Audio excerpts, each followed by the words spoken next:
जय हो। क्या आप हैं वाकई में परेशान? आधा अधूरा ज्ञान करता है आपको हैरान और आपके मन को भी कर देता है परेशान।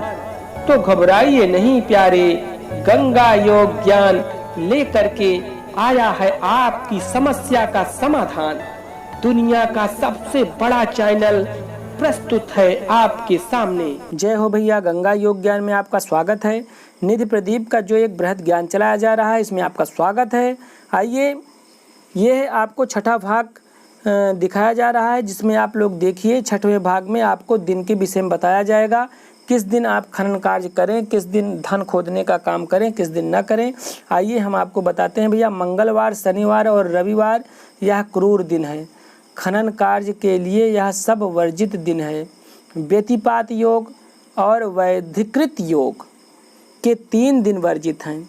इन दोनों योगों के प्रारंभ का पहला दिन, जिस दिन यह दोनों योग हों, वह दिन, उस दिन तथा उसके अगला दिन, तिथि का 6 दिन होने पर उसी दिन, उससे पहले और बाद का भी 1 दिन, इस प्रकार 3 दिन तथा प्रत्येक दिन के प्रारंभ के दोपहर लगभग 6 घंटे खनन कार्य के लिए वर्जित बतलाए गए हैं। दिन रात में 8 पहर होते हैं, 4 प्रहर दिन में तथा 4 प्रहर रात में। दोपहर तक रवि तेजी में रहता है। इस अवस्था में खनन कार्य वर्जित माना गया है। खनन कार्य में चंद्र को ही शुभ माना गया है। अतएव सूर्य जब अस्ताचल की ओर अर्थात जाने की ओर हों, गमन करते हैं, तभी खनन कार्य करना उत्तम माना गया है। आषाढ़ मास में मित्र नक्षत्र अर्थात मृगशिरा, रेवती और अनुराधा हो, तो भगवान विष्णु का शयन न हुआ हो, भगवान विष्णु का शयन उस समय न हुआ हो, यह शयन आषाढ़ शुक्ल एकादशी को ही होता है। अर्थात न हुआ हो उस समय, इस समयावधि में ही कर्ता को खनन कार्य संपन्न करना चाहिए। शुभ अगहन माह में जब मृगशिरा नक्षत्र के देवता चंद्र हों, तो उस समय खनन कार्य करना उचित फल बतलाया गया है। जब तक कल्याण करने वाला आषाढ़ मास है, तब तक शुभ दिन में कार्य करना चाहिए। अगर कार्य सिद्ध के लक्षण न हो तो खनन कार्य न करें।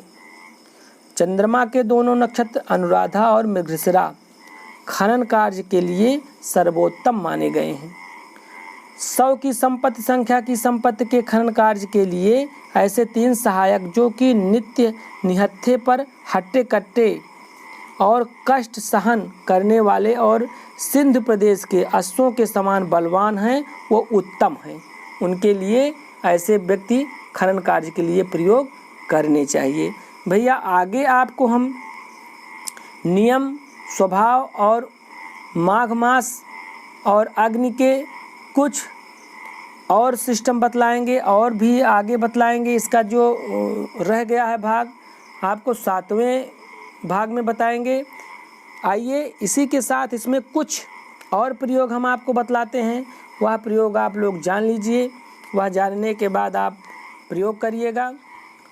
दोस्तों, इस समय आषाढ़ मास में मेढक आपको बहुत मिल जाएंगे। मेढक कहीं से मरा हुआ हो, उस पर ही आपको प्रयोग करना है, मारना नहीं है। मेढक का हृदय और आपको उसमें मैंसिल, मेढक का हृदय और मैंसिल